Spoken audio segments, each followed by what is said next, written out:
Kenaikan pajak pertambahan nilai atau PPN menjadi 12% yang akan mulai berlaku tahun depan menuai kritik publik.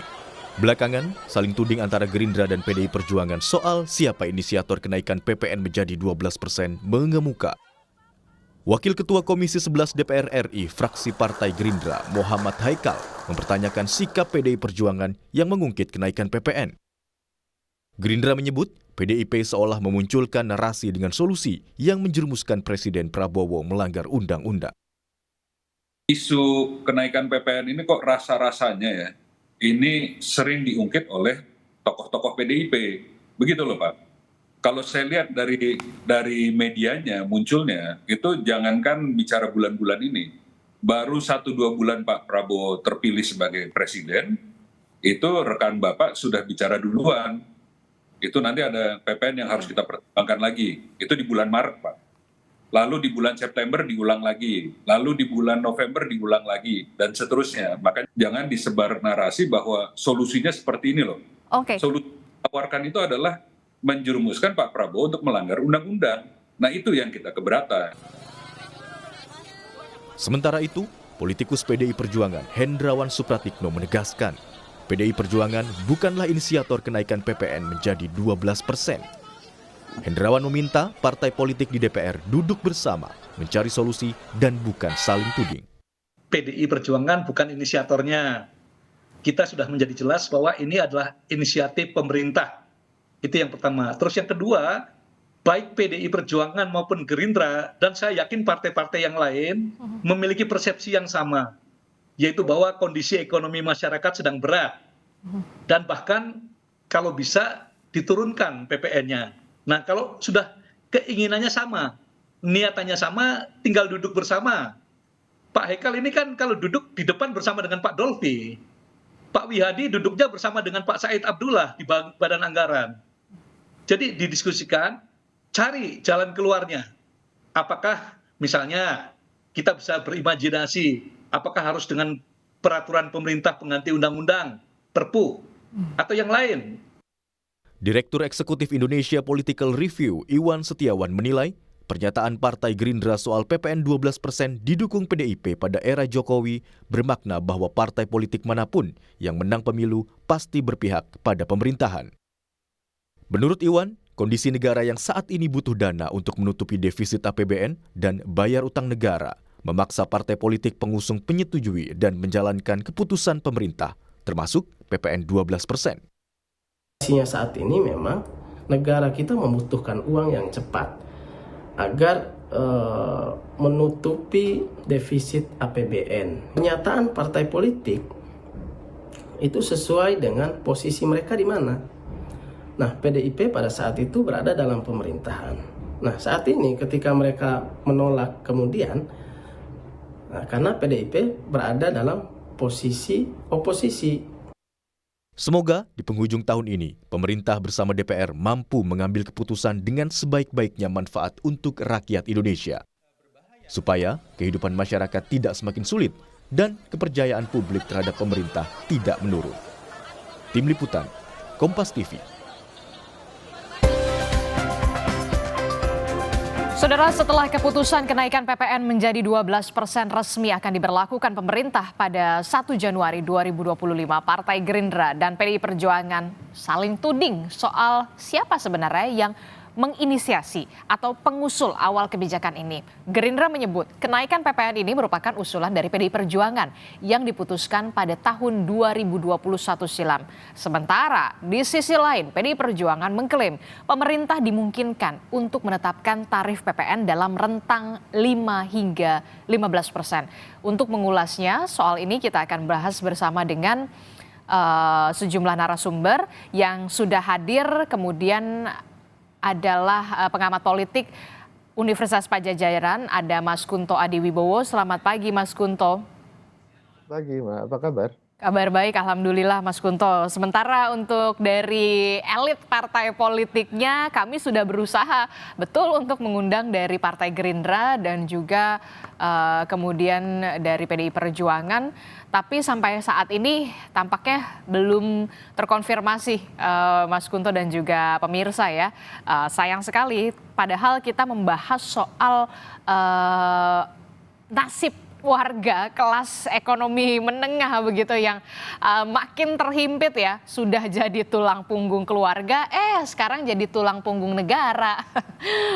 Mas Kunto, ini gimana Mas Kunto? Agak lucu ya dalam tanda kutip, lucu sekali ketika kebijakan kontroversial dan dirasa banyak sekali merugikan masyarakat, justru elit partai politik yang ada di Senayan saling tuding. PDI Perjuangan, Gerindra. Ini siapa nih inisiatornya? Sebenarnya PDIP nih. Nah, ini gimana nih Mas Kunto?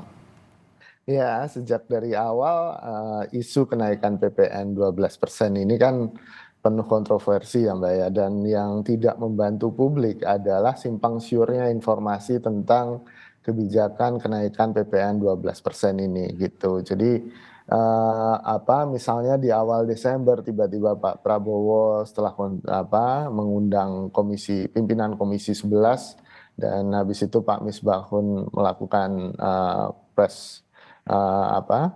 statement bahwa yang naik PPN 12% itu hanya barang mewah.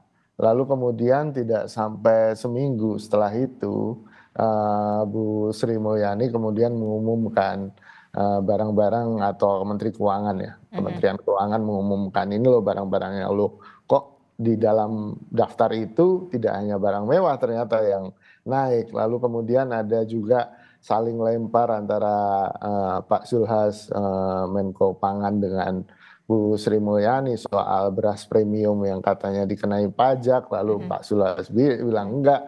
Nah ini Mbak, keruwetan komunikasi dan keruwetan informasi ini yang membuat konteks kenaikan PPN 12% hari ini tidak hanya berat bagi rakyat, tapi juga membingungkan rakyat gitu kan. Jadi dalam artian akhirnya siapa yang bisa kita percaya, akhirnya siapa yang bisa kita pegang, apakah jadi, lalu kalau jadi barang apa saja yang kena PPN 12%, benar nggak hanya barang mewah atau semua barang konsumsi akan kena. Nah ini yang sampai saat ini masih menjadi isu besar di masyarakat dan ini masalahnya adalah isu kepercayaan kan Mbak. Trust isu kalau anak sekarang bilang gitu. Ya misalnya kalau kita lihat kelas balik PPN naik di tahun 2022 ya, itu setelah sekian lama PPN nggak naik 10% dari tahun 83 kalau nggak salah sampai 2022 baru naik. Informasinya pun ditahan-tahan oleh pemerintah, tapi karena ada perasaan oh ya mungkin udah wajar harus naik karena udah lama. Nah sekarang ini baru naik 2 tahun kemarin gitu kan, tiba-tiba harus naik lagi tapi nggak ada penjelasan yang memuaskan bagi masyarakat dan menurut saya ini yang jadi problem dan akhirnya ditambah dengan keruwetan saling tuding siapa duluan yang mengusulkan kenaikan PPN 12% ini dan menurut saya ini salah satu isu yang mengaburkan lagi, membuat bingung publik, membuat bingung masyarakat. Sebenarnya masalahnya ini adalah masalah rakyat atau masalah elit kan gitu kan. Itu cuma sekedar saling lempar kesalahan atau mereka ingin membuat solusi yang baik untuk masyarakat. Nah menurut saya ini yang jadi persoalan besar di PPN 12%, bukan hanya soal hitung-hitungan matematis keuangan ya Mbak, tapi kan misalnya Bu Sri Mulyani bilang 12% itu relatif rendah dari apa kan gitu. Relatif rendah untuk siapa? Itu yang kemudian menjadi pertanyaan besar begitu ketika kita lihat di akhir tahun dan juga di awal tahun ini ancaman PHK sudah di depan mata begitu. Apa yang harus dilakukan sebenarnya dalam hal ini oleh pemerintah pusat? Komunikasi politik semacam apa yang seharusnya dimiliki oleh pemerintah pusat? Jangan sampai kemudian rakyat kebingungan, loh kok jadi begini? Sebenarnya pemerintah seperti apa begitu? Ya sebenarnya orang Indonesia itu orang yang baik-baik sama pemerintahnya kan Mbak gitu. Mereka percaya, mereka punya dukungan yang luar biasa terhadap pemerintah.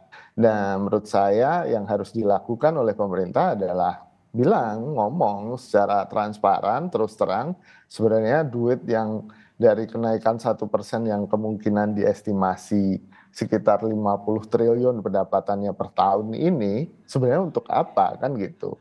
Ini yang jadi penting karena Harus ada jangan transparansi di situ. betul, karena Bu Sri Mulyani sendiri alasannya karena menyesuaikan dengan kondisi internasional, karena menyesuaikan pajak di negara lain juga tinggi kan, bukan itu masalahnya. Kita nggak jor-joran atau apa bangga-banggaan bahwa pajak kita lebih tinggi kan gitu. Itu bukan standar atau bukan indikator bahwa kita adalah negara yang makmur, bukan sama sekali gitu. Misalnya di ASEAN, PPN kita kalau jadi 12% hanya sama dengan Filipina 12%. Singapura sendiri hanya 9%, gitu kan. Thailand hanya 7%. Tertinggi di Indonesia di ASEAN. Betul, Indonesia dan Filipina. Perbandingannya sama siapa? Kan di awal-awal misalnya banyak buzzer atau influencer yang bilang ini sama dengan negara-negara Skandinavia ya. Negara Skandinavia pendidikannya gratis kan gitu. Pengobatannya gratis. Apakah mau disamakan dengan mereka? Nah ini yang menurut saya komunikasinya nggak jelas gitu. Sebenarnya untuk apa kenaikan 1% ini yang harus dikomunikasikan dengan baik oleh pemerintah pusat daripada saling menyalahkan siapa duluan yang mengesahkan undang-undang ini Mbak gitu. Oke, ada upaya yang kemudian dikatakan upaya pengaburan untuk kemudian saling tuding siapa yang duluan menginisiasi dari kenaikan PPN 12%, tapi nyatanya pemerintah pusat saat ini sudah memutuskan bahwa PPN 12% ini akan berlaku 1 Januari 2025 begitu ya. Yang kemudian menjadi pertanyaan saya adalah di media sosial juga kan banyak sekali penolakan yang terjadi, bahkan sudah ada campaign-campaign seperti revisi undang-undang pilkada kemarin, peringatan darurat, petisi bahkan sudah diutarakan atau disuarakan juga di media sosial. Mungkinkah kemudian gelombang-gelombang aksi penolakan ini akan berlanjut ke dunia nyata, dalam hal ini adalah aksi demo yang diupayakan oleh civil society untuk adanya pemerintah pusat mengkaji ulang atau bahkan membatalkan kebijakan ini? Iya Mbak, kalau menurut saya apa yang dilakukan oleh teman-teman K-popers kemarin hari Kamis ya, tanggal 19 ikut kamisan di depan istana itu sudah sangat tepat, karena memang kalau dalam undang-undang harmonisasi peraturan pajak sendiri gitu kan, itu di pasal 7-nya ayat 3 diatur bahwa tarif PPN itu bisa diubah paling rendah 5% dan paling tinggi 15%. Ya kan. Lalu di ayat selanjutnya disebutkan bahwa perubahan tarif PPN diatur dengan peraturan pemerintah setelah disampaikan oleh pemerintah kepada DPR untuk dibahas dalam penyusunan RAPBN. Nah ini kan bolanya ada di pemerintah kan Mbak sebenarnya. Bolanya bukan di Senayan, bukan untuk mengubah undang-undang atau membatalkan undang-undang, bukan itu. Di undang-undang itu sendiri bolanya ada di pemerintah, bahwa pemerintah berhak kemudian punya kekuasaan untuk kemudian mengatur dari 5 sampai 15%. Ya misalnya tahun 2022 kemarin diproyeksi tahun 2025 akan naik 1%. Tapi kan kondisi dalam perkembangan 3 tahun terakhir kan di luar proyeksi apa yang sudah kita bikin di 2022 kan, dan sangat mungkin kemudian pergantian pemerintah, kondisi ekonomi, bahkan kondisi ekonomi dunia juga harus menjadi pertimbangan pemerintah untuk kemudian ya tadi sesuai amanat undang-undang menentukan 5-15% kan gitu. Kalau 12% ini dirasa memang tidak sesuai dengan kondisi objektif masyarakat, ya harusnya pemerintah bisa menurunkan itu gitu, bisa menunda atau bahkan menurunkan pajaknya PPN ini, tarif PPN ini. Dan menurut saya dorongan dari masyarakat sipil, dari warga, dari kelas menengah yang memang sudah jadi sandwich class gitu kan, bukan hanya sandwich generation ini kan gitu, dihimpit dari dua sisi. Ini juga menjadi penting bahwa akhirnya pemerintah harus dipaksa untuk mendengarkan apa yang menjadi keresahan warga gitu sih Mbak. Apa yang menjadi keresahan warga, apa yang menjadi kebingungan warga, rakyat mayoritas dengan adanya kebijakan PPN 12% begitu. Mungkinkah kemudian yang jadi pertanyaan, mungkinkah pemerintah pusat akan membatalkan kebijakan PPN 12% ini? Kalau kita lihat ada dua skenario. Sebenarnya bisa kalau dibatalkan dengan penerbitan peraturan pemerintah atau PP, atau kemudian ada pihak yang mengajukan judicial review ke MK. Tapi kemudian kalau kita tadi melihat pemerintah pusat, mungkinkah kemudian seorang Presiden Prabowo Subianto akan melakukan penerbitan peraturan pemerintah atau PP di sini? Ya, menurut saya ini ketegasan dan kemudian kebijaksanaan Pak Prabowo sedang diuji, Mbak, gitu. Apakah beliau memang hanya patuh saja terhadap apa yang sudah digariskan oleh pemerintahan sebelumnya, tanpa kemudian mempedulikan nasib warga, nasib rakyatnya yang ada di hari ini, di sekarang, atau memang Pak Prabowo punya sensitivitas yang luar biasa terhadap penderitaan warganya, kan itu. Jadi menurut saya ini ujian bagi Pak Prabowo, karena bolanya memang ada di Pak Prabowo kan gitu, bukan lagi MK, bukan lagi DPR RI gitu kan. Kalaupun Pak Prabowo mau menunggu misalnya, oke, kita naikin dulu deh gitu dan kita lihat reaksi. Saya kan reaksinya akan sangat besar dan masif ya Mbak, karena kita mungkin belum kebayangkan berapa kenaikan harga-harga ketika PPN itu naik. Begitu harga bahan bakar minyak naik, itu saja deh gitu kan, logistik naik gitu kan, semua barang akan naik kan gitu. Dan ini kan efeknya jadi efek domino gitu kan, tidak hanya satu barang yang naik, semua barang naik. Dan di sini akan kelihatan warga kemudian akan bisa merasakan, oh 1% itu ternyata efeknya sebagian besar. Signifikan. Kan, gitu. Betul. Nah ini yang kemudian menurut saya akan lebih susah lagi untuk ditangkal, untuk kemudian dimitigasi oleh pemerintah di masa depan.